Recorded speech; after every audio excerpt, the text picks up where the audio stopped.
What is up, guys? Welcome back. I just wanted to do a quick little video over pretty much just some archery equipment here. Broadheads, broadhead types, and then tuning your bow. But a real quick story though. So I went pig hunting, and this would be the first night in a tree since last season. Saw 3 does, which is cool, and then I had a big pig, the one that I've been after. Hadn't been on camera, so it was a success in actually seeing him, had him down to the right time, like down to the second pretty much. Anyway, he came in, saw me moving, and then scurried around, circled back behind me, and came up about 5 yards from me. Tried to get around on him. He saw me move, and he took off out of there. Well, I waited around about 10 minutes, and then took my bow, tied one of these bad guys on it, one of those knot eye ties around here, and was going to let my bow down, and it fell 20 feet to the ground. So, lessons learned. Make sure that you tie good knots. Make sure that the equipment that you're using is in good working order, and don't be complacent, because I was doing it all with one hand while taking care of something else, and I thought it was good. Wasn't. 20 feet later, my bow is on the ground. So with that, today I went to the archery range, and because my bow bounced off the ground at 20 feet, I decided I need to check it out. So I shot a couple of arrows, a little pucker factor going on, and everything ended up being perfect, right? Well, my broadheads, or not my broadheads, my field points were good. They were dead on. So I decided, you know what? While I'm here, let's try these bad guys out. So I threw my broadheads back on and shot one, and it was about 4 inches to the left and down about 4 inches. So now this is a no-no for all you out there. If you are tuning your broadheads to your bow, or your bow to your broadheads, don't do it here. Like, it's okay to make adjustments here, just like we always do. We're sighting them in. But if you're shooting field points and they are hitting dead on, and then you put your broadheads on there, don't just start moving your sight.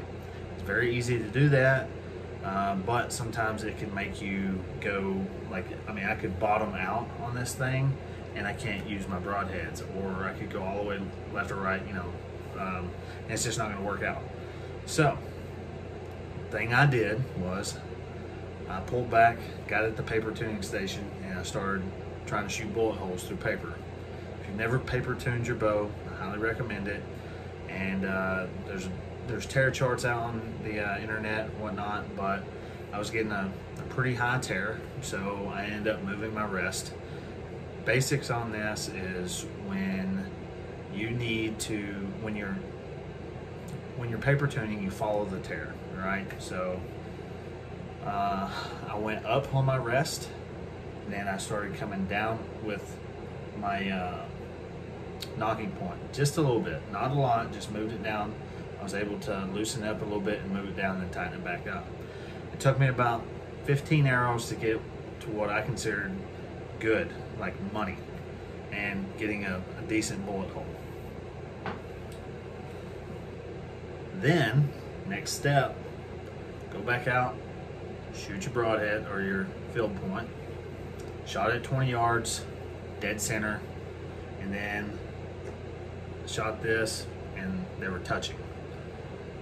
That is that is one way that you can correct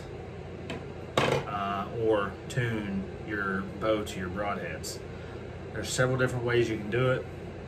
I was just lucky enough that my broadheads were tuned by adjusting my rest height and then my knocking point. Cam lean can come into effect depending on your actual cam system on your bow. whether you have a solo cam or multi, like hybrid cams and stuff like that. I'm no bow tech. If it was to get into that thing, I would have to go see a bow tech and use all their equipment.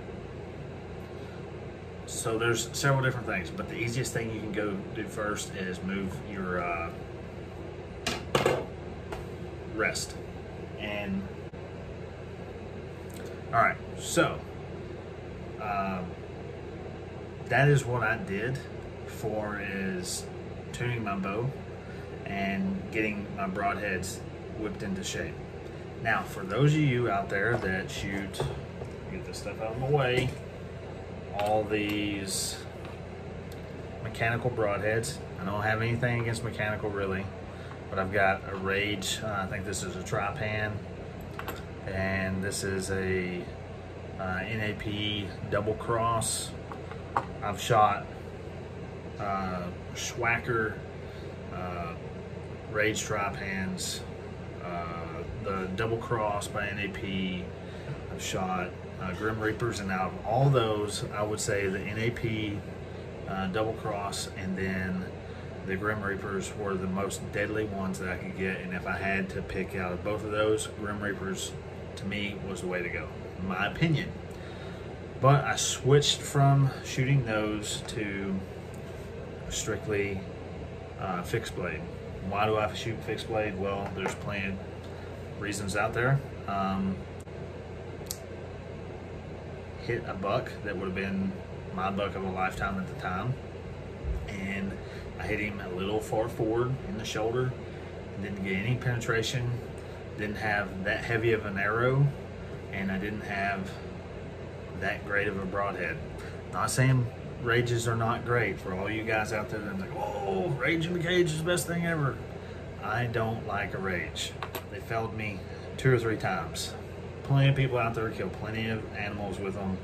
Yes, this is all shot placement, but I'm telling you, those times when your shot placement isn't the greatest, yes, this doesn't have as big of a cutting diameter, but you hit bone and you've got a 500 plus grain arrow, it's busting through.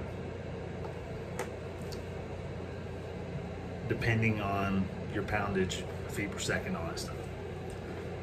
But that's neither here or there, guys. The main thing with this is whether you shoot these or these, so fixed blade or expandables, doesn't matter. You need to tune them. I know there's plenty of packages out there that say these are field point accuracy straight out of the box. All right, well, you can believe that all day, but I guarantee you at some point you're gonna wind up picking up a package that has something wrong with it. They're not machined right or whatever the case may be, and they're not man-made. Not everything is perfect. So with that being said, guys, that is just a little bit of a tip from me to you about tuning your bow to your broadheads, and I highly recommend that you shoot your hunting tips during your practice sessions as well. If not, you are hurting yourself, and you could possibly just be hurting the animal instead of making it a kill. And that's what we all strive to do. We don't just want to shoot an animal.